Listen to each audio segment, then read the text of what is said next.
Hello everyone. Here is an essay on the topic My Hobby Gardening. A hobby is an activity that you do for pleasure when you are not working. It is an activity that keeps you away from boredom. There are many kinds of hobbies.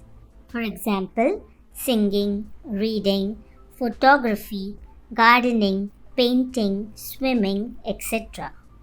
Right from childhood, I have been interested in gardening. We have a terrace garden and I spent a lot of my free time there gardening.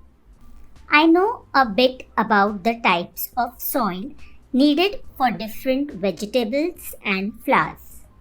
I have a fairly good idea about the flowers and vegetables that grow well in our climate.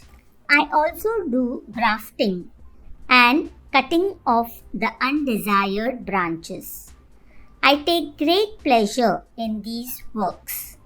My mother is charmed when I pluck vegetables like chilies, tomatoes for her. I take great pride in taking my friends to my garden and telling them about the different plants. I am particularly proud of our rose bushes.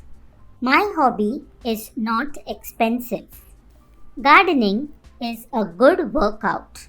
It keeps my body and mind fit and it also keeps me quite busy. Thank you.